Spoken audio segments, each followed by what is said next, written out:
This is the Cloud Ace podcast, bringing you the latest in cloud security through captivating chats with fascinating cybersecurity experts who are leaving their mark on the industry.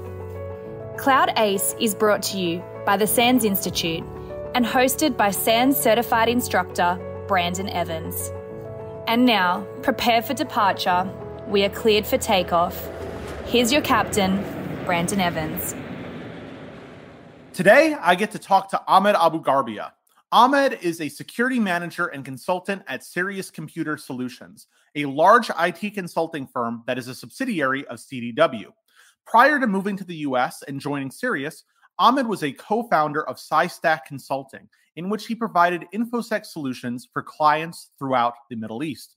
He is both passionate about the technical details of IT security, as well as the process of getting executive buy-in for his solutions.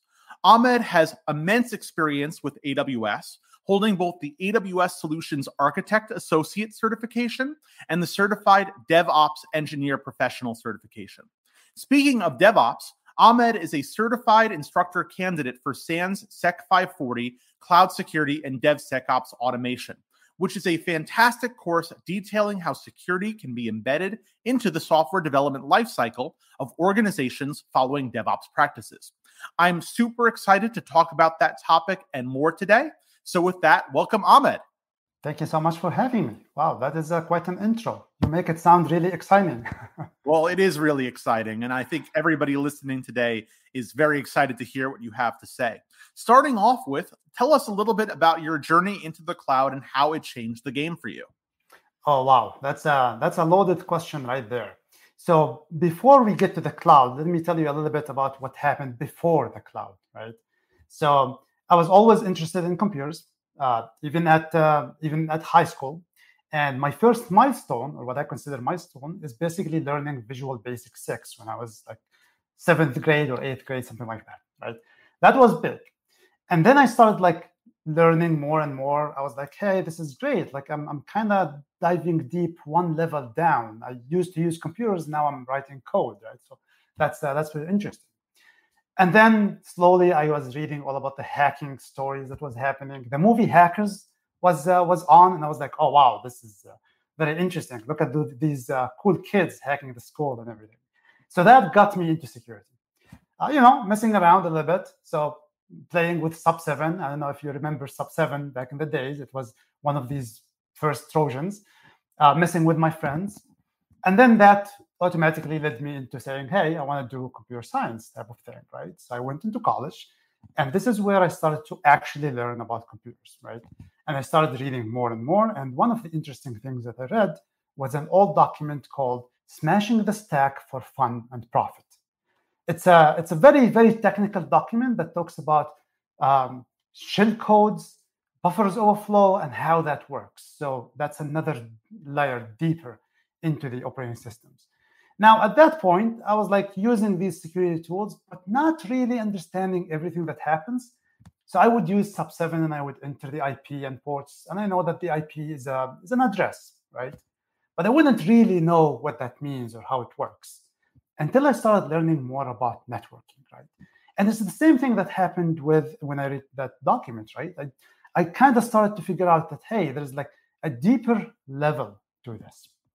So after like few years in studying, we did have some networking lab, a Cisco lab in college. And I started like learning all about like networking and IP. And I was like, wow, this is interesting. It seems like in order for us to secure things, we really have to understand how they work. And that was one of the main conclusions that I concluded back then. I was like, all right, that's interesting. It seems like we really have to understand like on a deeper level. Now, that had led me into believing that networking and operating systems are basically the thing to go when it comes to security. This is where my focus should be. So I made a decision, hey, I'm going to continue with like learning a little bit about Linux here and there and a whole lot about networking. And then after college, that was the career trajectory that I took based on these conclusions. That these two things are the main things you need, right? And just to add a bit of commentary onto that, there's a lot of themes in that introduction that you mentioned that I think are pretty consistent within IT security. And that is that you can really hack some things without necessarily knowing how these computers work, but it's really hard to defend them unless you understand how they work. And we're seeing all these reports of recent incidents with 18-year-olds or other quote-unquote script kiddies that are able to just take down massive organizations, be it Uber or Okta or some other organization, just by being able to plug in something like an IP address. But I wish there was just a button that you can click that says, hey, let's secure this network. So that is absolutely correct. And I like the way you framed it. It exactly describes the problem we have. An example of that would be an old tool called Cain and Abel. It allows you to do like a whole lot of things without knowing anything, right? One of the things that it allows you to do is ARP spoofing.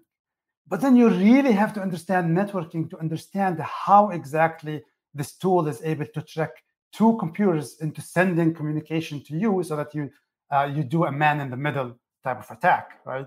It's really interesting. But that is what I figured out, right? Now you have to understand how things work. But the one thing you can kind of tell is that coding was minimum within this journey, right? I left college, graduated from college, and then went into a job as a Unix admin because there was no security jobs. But then I jumped immediately at the first chance that I had. So from there on, I was always doing security, right? So firewalls and intrusion prevention systems, web application systems. And WAF is particularly interesting. We will get to that in a minute. But yeah, that's basically it. So networking all the way. And then at some point, I had a friend who I grew up with, and we always shared this technical discussion. We learned Visual Basic 6 together. His name is Abdul. And we often talk, and he calls me at some point and he says, hey, by the way, have you started studying AWS yet? And I was like, not really. Like, should I? And then he was like, you probably should. Like, this is like the next best thing. I was like, all right, man, whatever. You want me to use someone else's computer, right? You want me to put my virtual machine in someone else's network. How do you trust them? And that is basically how I started looking into that. When I started looking into the AWS sphere, I was like, this is interesting, right? It seems like we're getting more and more into the application side of things. There's less emphasis on network and more emphasis on application-related things. So that's how I started, right? And then part of my job in the US was basically, hey, we have customers who need to do a bunch of security things in the cloud, and no one knows how to do that. And at that point, I was already certified associate, the Solution Architect Associate Certificate. So I thought I knew all about AWS. I was very confident. But then I discovered that it's not really the case. There is like so much to know. It's not just plugging VPCs and networks and that's it. There's a whole different level. So that's basically how I started digging into it. And then into other tools, CI/CD, etc.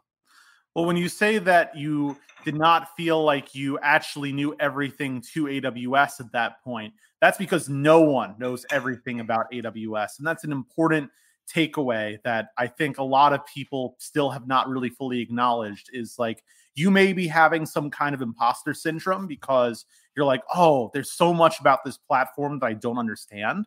But that's literally everyone. That's like saying that, oh man, I don't know everything about Linux. Like, that's so broad. You can't know everything about Linux. You can't know everything about these major cloud providers. You have to know enough to do the kind of work that you want to do.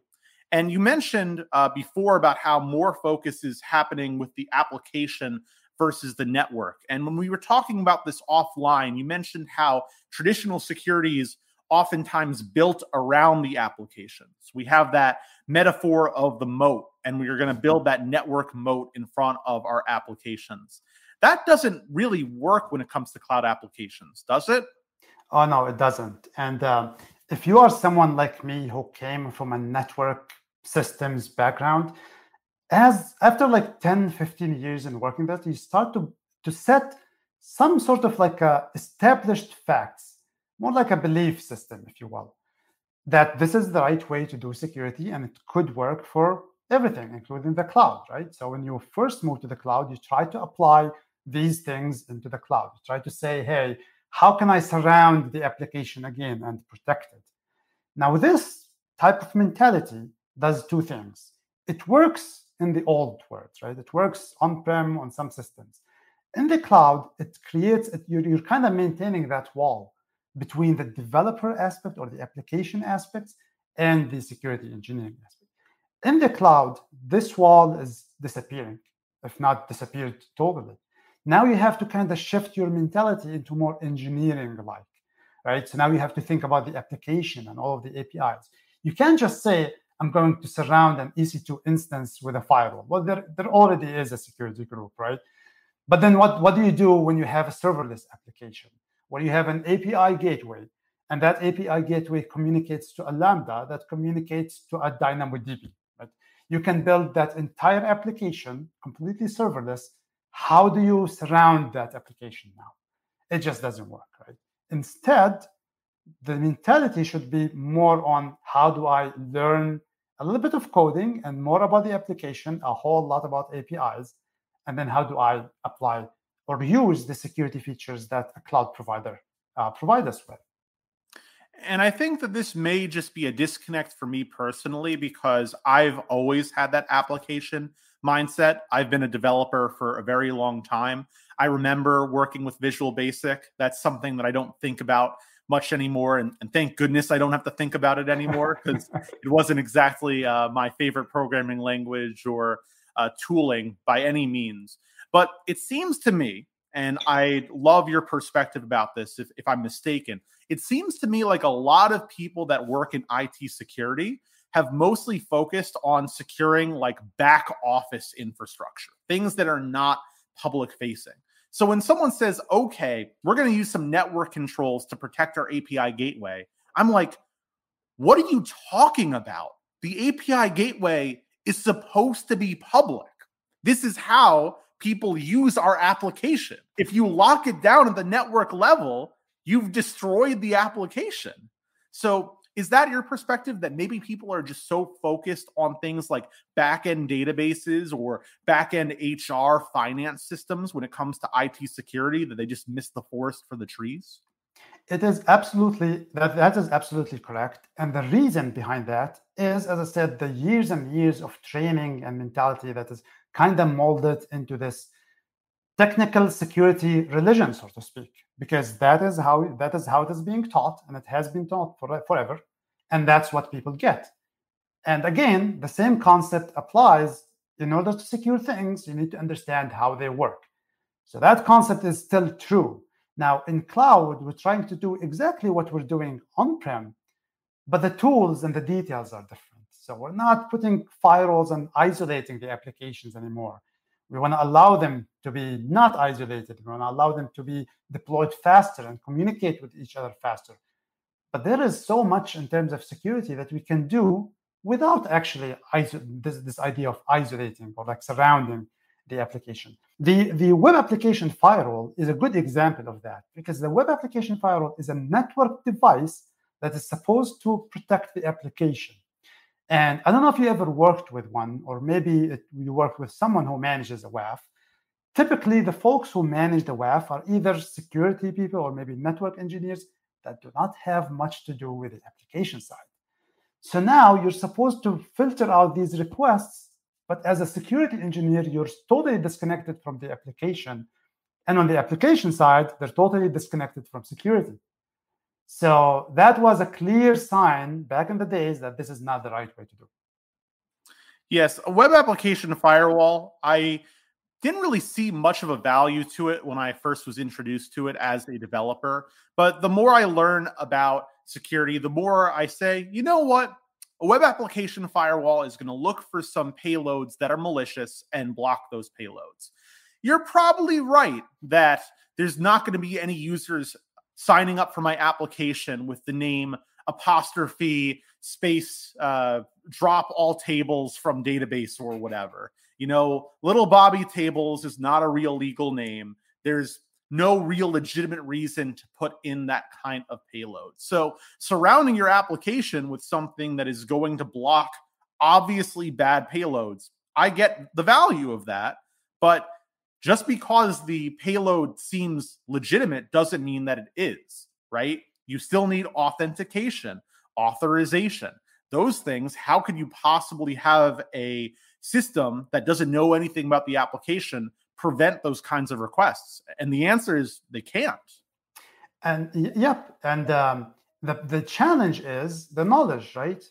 People who configure the web application firewalls do not understand how they're not the ones who wrote the application. We try to protect applications that other people created. So how does that work? In the cloud, you build it, you're responsible for it, right? You manage it, you secure it, which is a completely different thing for both sides, right? For the developers, now you have to learn a whole lot about security as well. You have to understand cross-site scripting and SQL injection and all of that. And then you also have to understand the cloud security aspect of it as well, because you're deploying, you're building it, and part of it is basically security. So it's embedded in the application now. Kind of the whole two words are merging. Yes, certainly. And I was having a conversation with someone, and possibly this conversation will happen on another episode of the podcast, but everybody mentions about how developers are going to have to do more work in terms of security. And I would contend that we are already asking our developers to do a lot, like a lot. You got to develop, you got to operate your applications, you have to secure them, maybe do some QA, maybe do some data analysis of how your application is performing. Maybe while we're at it, you're a product manager now. Like, it just escalates so quickly. And I think that security has to meet developers at least halfway and be like, hey, I'm here to look at your application and say, hey, I know enough about programming to see that we don't have authorization on this endpoint. I'm going to give you some advice about how to solve that problem instead of just relying on you to catch everything. Because if we just offload all of that work onto the developers, they're just going to fail repeatedly. And it's not their fault, in my view.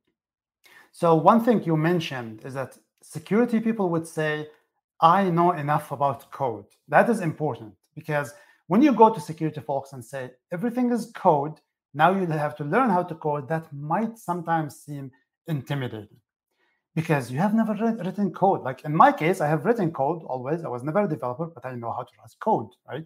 But that's not the case for everyone. So that might be intimidating. And it's important to stress that even though it sounds intimidating, it's not, because you don't have to become a developer. Now, the more you know, the better. That's for sure. But you have to know enough to understand how the application works. And a good example I can think of is in SEC540. One of the most important things we do is that we basically work around pipelines. We study how the pipelines can help us, the deployment pipelines, how they can help us secure the application deployments. So we do a fair amount of coding in that class, and we talk a lot about the applications, but we don't dive and become developers for the applications. Certainly. And there's a lot of different types of code. So you mentioned the intimidation factor, and I definitely understand that. I've worked with a lot of people learning how to develop. I taught for a coding boot camp, for example. And I think that there's really just two different things that coding, unfortunately, has you have to reckon with. And that is the complexity of the logic that you're trying to implement, as well as this funky syntax that you have you've never interacted with, that looks like it's a completely different language.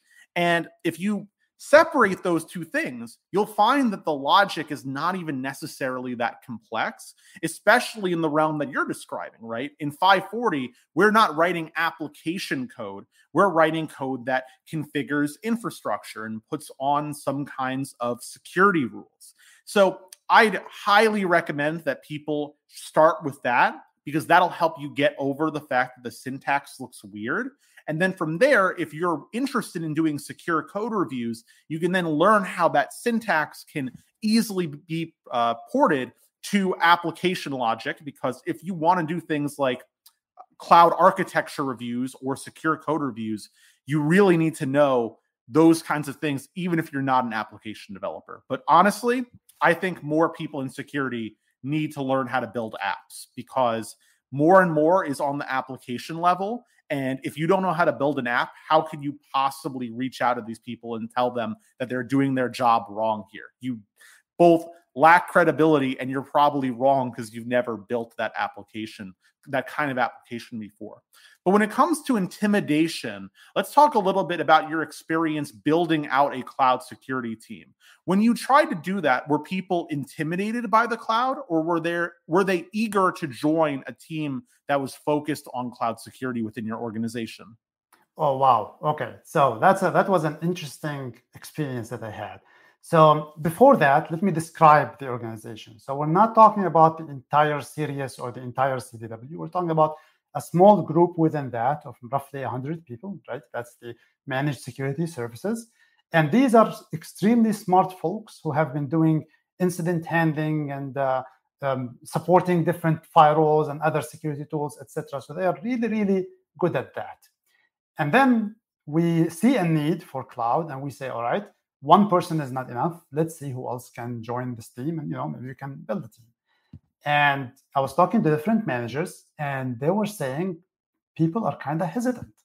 They do not want to join this team. And I was like, what do you mean? Like, this is exciting. This is the new thing. And I was coming from the background that, hey, I discovered this cloud thing, right? This is very exciting. But people were intimidated until the first person joined the team. And he was a little bit not sure, but then we sat and we talked about it and so on.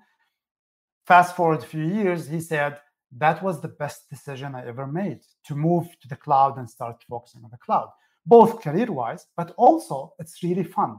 It's way more fun than just configuring systems, etc. Right? So it was challenging at first, but I have to say that after that, and not by a long, maybe a few months in, people started to really asking. People would come to the offices before COVID, right? And they would see our team doing code things, and they would say, like, are you guys writing code? Like, this is kind of strange. So slowly that intimidation kind of faded away. And I'll tell you one more story. When we first started the team, we have a tradition that we built up called Tech Friday, right? Friday Tech Talk. It's an hour of all of the team members. They basically join, and then they basically talk about what they have learned over the past month, right? It's a way of sharing knowledge. And in one of these sessions, we said, we want to talk about code. We want to study how to basically code Python. And that's what we did. And most of the people on the team did not know anything about Python or programming, whatever. If you fast forward to today we have people who build Terraform code. They script in Bash and Python. They write Lambdas. They create pipelines. They add security to these pipelines. It's a whole different machine. We use Jira. We have a Scrum Master. Can you believe it? A Scrum Master in a security team. It's a total transformation within a couple of years. It's definitely not easy, though.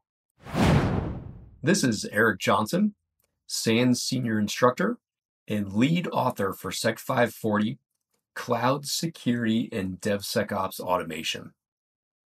Building a security team that understands modern cloud security and DevSecOps practices is essential in the modern security landscape. If your organization is working in or transitioning to a public cloud environment, SEC540, Cloud Security and DevSecOps Automation is the course for you.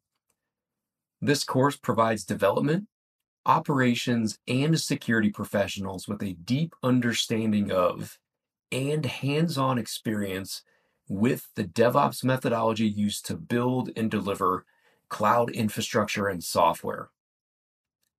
Students learn how to attack and then harden an entire DevOps workflow from version control to continuous integration to the workloads running in the cloud. Each step of the way, students explore the security controls, configuration, and tools required to improve the reliability, integrity, and security of an on-premise and cloud-hosted system. Learn how to implement more than 20 DevSecOps security controls to build, test, deploy, and monitor your cloud infrastructure and services. Learn more about the DevSecOps journey at sans.org/SEC540. Thanks, and we hope to see you in a class soon. And I definitely get the intimidation factor, but like you mentioned, it's one of the best types of experience you can get, and it's super helpful to your career. Now, I want the folks that are in that position right now, the folks that are listening to this podcast, that are intimidated by learning cloud or intimidated by learning programming. I want you to do a little bit of a practice with empathy to get back to the conversation we had earlier, which is, if you're intimidated by code, why are developers not intimidated by learning security? The hesitations that you have to learning code are the same hesitations that developers have towards learning security. So I basically was in the exact same scenario as your colleague, but I was there from the opposite perspective. I had a lot of experience with cloud and with application development, but I was intimidated by this whole security thing. But I decided to, make that plunge and learn more about security. And it was something that was incredibly valuable to me. But I'm one person of maybe 100 developers who saw that same opportunity and said, nah, that's really not for me. So part of this, I think, gets back to a conversation we have a lot on this podcast, which is about security champions and mentoring developers to learn about security. If you can find one evangelist in your development organization to say, hey, this is cool, you may find a lot of other people wanting to learn more about security. And the same thing is true in the example that you mentioned, which is if you have one individual who learns about Terraform or Python or Bash automation, and they go to a Tech Friday and they say, hey, look at all this cool stuff I did with code, that's going to not only generate interest, but also lower the intimidation factor, because people can say, hey, I know that person. That person and I are relatively the same level of competency. If they can do it, I can probably do it. And the answer is yes, you can probably do it. Programming is not as hard as people make it out to be. Absolutely. There are few things also that help me personally. So I think management buy-in is really, really important, because in your job, if you want to spend some time learning code, that time will have to come from somewhere. You either have to do it over the weekend, after hours, or as part of your job. So management has to understand that this is something that will take some time. If you want to build a cloud security team or a cloud engineering team whatsoever, there has to be this investment at the beginning. I was lucky that my VP was super supportive, and they saw the really importance of this, and they said, all right, you know what, fine, take your time, do the studying that you need, reskill the entire team, and there you go. So that is very, very important. The other important aspect is this mentality of becoming a builder. Now, I think this is very important, right? Because when you work as a consultant or when you work as a security engineer, you don't really own the application or own any part of the infrastructure that you're trying to build, that you're trying to protect.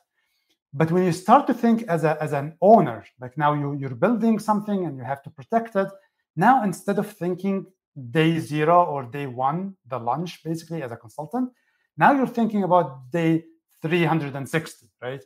Is this going to work a year or more from now? So this whole mentality shifts. You're not going to write code that works once. You have to think about maintaining it. You have to think about how much time and dedication that requires. So I would highly recommend for anyone who wants to get into this field, find some sort of a project, even if it's a completely meaningless project that is just for the sake of learning, and build it. One of the things that I ran into is I was trying to learn more about serverless applications. So I ended up building an API and then a Lambda and then DynamoDB, right? And then a friend of mine said, you're not very smart, are you? You're using old technology. I was like, what do you mean? This is serverless. And then he said, have you heard of GraphQL? I was like, I have, but it's a taboo topic. It's really weird. He said, use AppSync. So I replaced the API gateway with the Lambda with AppSync, and I was like, oh, wow, this is really, really different. The developers that are listening to us will find this very trivial, but I'm sure that security folks who are listening to us are going to say, what is GraphQL? And I highly recommend that you guys look it up. Maybe we'll share some notes on that. I have a little bit of a different take with regards to GraphQL, and it's the same kind of take that I have with technologies like Kubernetes. You mentioned that this is potentially trivial to developers. No, I think that it's actually quite complex and that people just want to be on the newest, coolest thing. Maybe I'm just a little bit biased because I haven't really taken the time to invest in that particular area. But what I do know about people that have engineered applications using GraphQL is they oftentimes get authentication and authorization horrendously wrong. Whereas if they build a traditional API, they don't necessarily make those same levels of mistakes. So that's just my personal experience that, hey, learn more technologies, absolutely, but don't assume that developers actually know what they're talking about. And if someone tells you, hey, you're using an API gateway and serverless Lambdas, you're working with old technologies, that is a huge red flag that they are focused more on working with new technologies, what I like to call resume-driven development, than actually solving a problem. Because if they're saying that serverless is inappropriately old, they're being ridiculous, in my view. But to get back to your point about, well, do you want to add something real quick? Oh, no, I was going to say that it's also interesting that when you have a new technology, just like the cloud, you have to really understand it more before you put it into production. And we have, like back in the few years back, you would always hear these people putting public buckets. And it's the same thing. It's a new technology. We didn't really understand it, but we pushed it. So I think it's really important what you said about like making sure that we understand it very well before we put it into production. And think about that gap that you just mentioned. Hey, S3 buckets are still a relatively new technology. Meanwhile, here in developer land, we're like, hey, serverless and React, that's so 2020. It's time to look at Vue.js and GraphQL. And for some reason, we're going backwards into Kubernetes when serverless is technically a more lightweight technology. It doesn't make a whole lot of sense to me outside of resume-driven development, but hey, it just illustrates the huge gap between security and development. But back to the conversation you had on the executive and leadership side about how you have to get that executive buy-in. I just want to speak to all of the leaders that are listening to this podcast right now. The solution is not telling them to learn this stuff on the weekend. Oh my goodness, please do not only allocate that kind of time. Number one, it's kind of insensitive to the fact that people have lives and that you're asking them to do work outside of their normal work hours. Please don't do that. Number two is that, hey, we live in a mostly full-time remote, if not hybrid world at this point. And I know there's a lot of studies that say that full-time remote work is just as productive, if not more productive, than working in an office. But I'll tell you what, if you told me to learn something that I didn't want to learn on a weekend, I'm not in front of my computer on a Saturday. I'm taking a hike. I'm going to enjoy nature because you've already had me allegedly working 8 hours in front of a computer in my house all alone Monday through Friday. So executive buy-in to get people the ability to learn those technologies during their actual work hours, I think is so critical. You can't just say, hey, let's invent more hours for the developers or the security people to learn new technologies. That's just not reasonable, and they'll learn worse as a result. So that is an interesting point, right? Because you will always have those folks who are really, really interested in a specific topic, and they would spend the weekend learning on that. And those are the people that you don't have to worry about. Those are the experts. But then for everyone else, it's kind of unfair to ask them to do the same thing, right? So that's why allocating time is really, really important topic. And I've seen this I've seen organizations who have been trying to get into the cloud and kind of incentivize people to study more without giving them the time to actually do it. So now maybe you would have few people who would do that, but then in many cases, these people would leave. Sadly. Exactly, right? They're the unicorns that can go anywhere. Why would they stay in this organization that didn't even decide to invest in them to learn these kinds of things? You don't have to worry about the people that want to work on weekends. You have to worry about everyone else who I think reasonably does not want to work those weekends and still is interested in learning, but isn't going to sacrifice their entire social life and their time with their families in order to do so. We kind of diverted a little bit, but I think this is an important point. As a leader of a team, you probably want to create this really good environment, because this is such a competitive market right now, and it's really difficult to find and train and replace people when someone leaves, right? I think everyone is having this problem right now, at least in the US, right? Everywhere as well, but especially in the US. So you really have to create the circumstances that would make people more relaxed, more happy to work with you, enjoy their work, right? It has to be a little bit exciting as well, at least. It can't be like, hey, you're like just a ticket monkey, right? You just like move things around, very boring. I think that is also important. Yes, and even in a world where the economy is kind of changed, where people had the ability to take so many different types of jobs, and now there's a lot of layoffs that are on the horizon or already here. It really doesn't even matter. Still, people are still so selective. And when you're a developer who's, made a good amount of money and have a good amount of savings, if every job that is accepting your application is an environment that's not going to invest in you, you know what? Maybe I'll start working in 2023. Or, you know what? Maybe I'll just invest in stocks or something instead of messing around with this nonsense. Or I'll start my own business.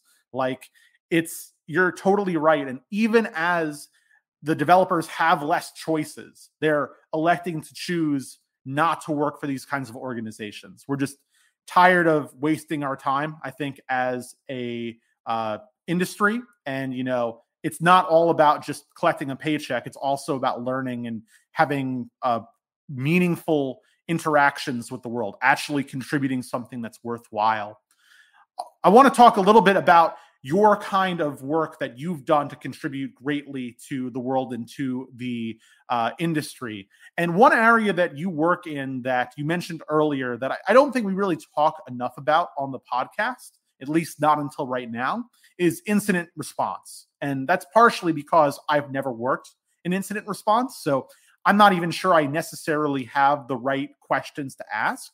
But you talked to me a little bit offline about a really interesting story that you had with regards to cloud-based incident response relating to a source code management system. Can you share that story with our listeners? Absolutely.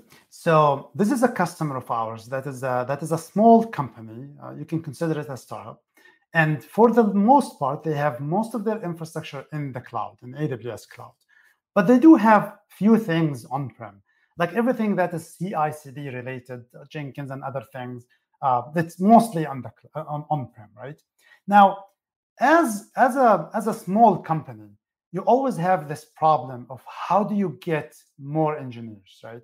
And many companies revert to, hey, let's see if there is an outside contractor that can help us. And sometimes they would go for like one of these online portals, Upwork or something like that, and they would contract with people. They want to bring talents from all over. Now, this is great because they can move faster, but it presents some issues. So these folks, they call us and they say, our entire AWS infrastructure is gone. And we were like, what do you mean gone? They were like, gone, like no instances, no, like it's just gone, no data, whatever. Or like, all right, okay. So we haven't worked extensively with them in the past, but we have like a good relationship. And we said, all right, let's try to investigate. Now, in a typical SOC or incident handling, you always have a plan. You have an incident handling plan. So you have systems in place, monitoring, etc. We didn't have any of that. So we were like, all right, what are we going to do? Where are we going to start? Now, we do understand a lot about logging in AWS. We're also very familiar with these on-prem systems. Let's see what we can do. What logs do you have? And they said, we have buckets. We have some of our accounts that are sending logs to these buckets. We also have like a bunch of other logs lying around. We were like, all right, get us all of the logs that you have, and we will try to like offline put them somewhere. So we spin up a Splunk instance. We extract all of these S3 data, all of these like JSON CloudTrail logs, and we also extract all of the logs from their on-prem systems, and we put it in Splunk. Now, in incident handling, it's really important to have a centralized place or storage where you can store all of this data and then search for them. And these SIM tools are amazing, in my opinion, despite all of the discussions around them. One of the things that they do is they are there to answer your questions. You can ask them a question, and then the SIM will basically answer the question based on the data that they have. But you have to know the questions, right? You have to come up with the right questions. So we started doing that. And one feature of Splunk that I really, really like is that you can search for specific data and then represent it in a different way using a pipe. So you can pipe it into a chart, for example, or into a stats. And one of the most interesting charts that you can pipe this data into is the time chart. So if you basically collect this data that is related to an attacker, and then you pipe it into this time chart, it will give you a graph. And if you sort that graph by the type of system, you could find out every system that the attacker touched. Now that is key, right?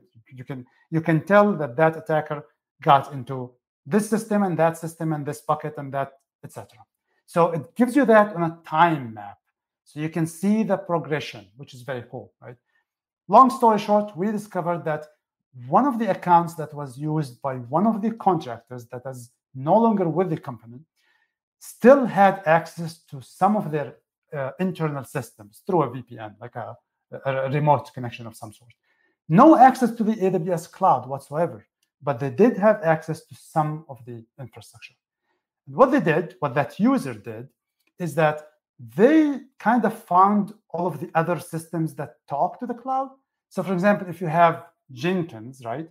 Jenkins has to talk to the cloud. It has to talk to maybe other systems. It has to talk to the SCM system that you have, where you have your source code. So by accessing one of these systems, they managed to jump into their SCM system. Now, I'm going to ask you this, Brandon. If you are a hacker and you've managed to get into GitHub, for example, a local GitHub for a company, what would you do? Search for secrets without question. Oh, there you go. There you go. Right away. You would search for secrets. You would go into that search bar and you would say password and hit enter. And then you would say pass_db and you would hit enter. And that's exactly what that attacker was doing. And they managed to find keys that allowed them access into the cloud infrastructure. And from there, it was destructive. They just destroyed everything. Now, the company was fine because they did have really good backup. And we kind of did understand most of the things that happened, but there are many things that we couldn't find an answer to. Most importantly, was that malicious actor the actual contractor, or the credentials of that contractor were phished somehow, or maybe stolen, and then another malicious actor decided to go in? And this kind of gives us, I was thinking like, hey, what could we have done differently if we are to re-engineer this entire scenario? And there are like so many things we could have done. One thing, centralized logging somehow. It doesn't have to be a SIM, but it has to be centralized. Another thing, there has to be some sort of a control on the endpoints. Their contractors would use their own personal laptops, and then they would be maybe on a longer engagement or maybe on a shorter one, and then they would just leave. And whatever access they have, it's not necessarily revoked, all of it. So in this case, their AWS access was revoked, but their internal system was not. You would think that the typical thing to happen is the opposite, right? You would like disable the VPN access, but forget about the cloud. In that case, that's not what happened. So if you are to go back, there are so many things that you can do, including secrets management, right? And this is one topic that we heavily focus on in SEC540, precisely because of that. These are the keys of your kingdom. And that was the first thing that came to your head, right? Search for secrets. Yeah, I mean, there's so many lessons to learn from that conversation. Like you said, centralize your logs, but also don't depend on just network controls like a VPN.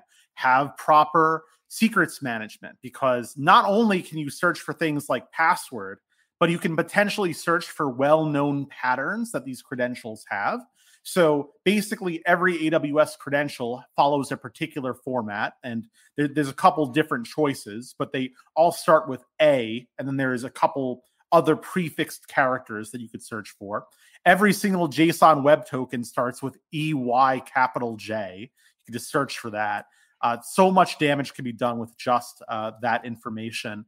And Jenkins also just has so much power almost all the time, because you're basically giving Jenkins the ability to manage your entire account. Well, if you give Jenkins the ability to manage your entire account, you shouldn't be that surprised when Jenkins is able to delete your entire account. So it makes perfect sense why you are teaching SEC540 with a story like that. So as we conclude, because we unfortunately have to, I wanted to ask you a little bit more about that course and your experience teaching that course. So one final, pretty open-ended question with two parts. Number one, what is the thing that is most interesting to you, or the things that are most interesting to you about teaching SEC540? And also for those folks at home that are interested in getting involved with SANS, what advice would you give them when they're trying to start that process towards potentially instructor development? So I'm going to start with the second question, right? My first interaction with SANS was back in 2011, 2012. And I took the GSEC and GPEN certifications. And I took them with Dr. Eric Cole and with Ed Skoldas. And those folks are like, they're like the top in their league. They are on a different league. A few years after that, I was having a discussion with a friend of mine who works with me, Nick Aline, who also teaches for SANS. He teaches 504. And he was like, you know what? You should probably consider like getting more involved in SANS. And in my head, I was thinking about Ed Skoldas and Dr. Eric Cole. I was like, dude, like this sounds really intimidating again, right? Like these folks are like really, really good at what they do. And nevertheless, I took the SEC540 class because I was like, hey, already in the cloud doing things. This sounded like a very good course. And back then, it wasn't as it is today. It has evolved so much. It's worth mentioning that these courses evolve like rapidly, right? Because the cloud is moving forward fast. It's changing fast, so we have to keep up, right? So that I took that class, and then I was introduced to Frank Kim, whom you had a discussion with. I think was it episode 1? Yes. Very smart guy, and he was like, "Yeah, we could. What you can do is start as a TA." And then I was like, "What does the TA do?" And he said, basically, the TA has to know everything there is to know about the labs, every technical aspect, because your job is to help students with the labs and answer their questions. So you're not teaching, but you are helping students. So you have to have this technical knowledge. And I was like, I'll give that a shot. And I found that to be really, really fun. It was very stressful at the beginning because you really have to know so much.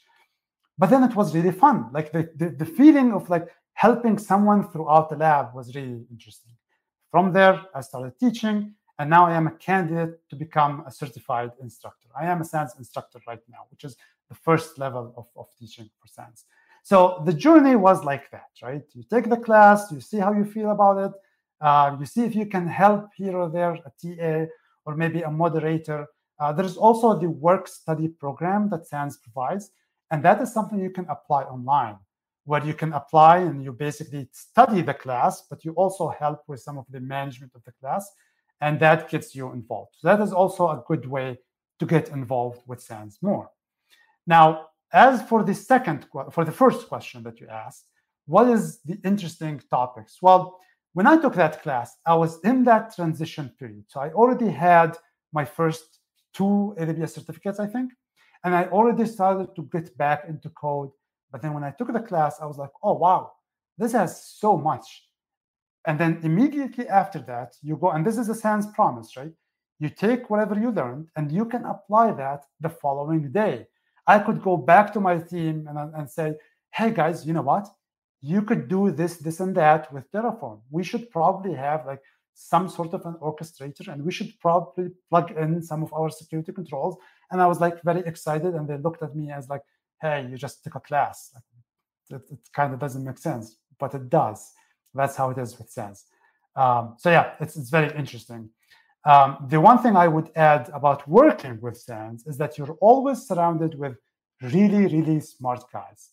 And what does that do to you? It kind of elevates you. Like now you're motivated, you're on your toes, you have to learn constantly.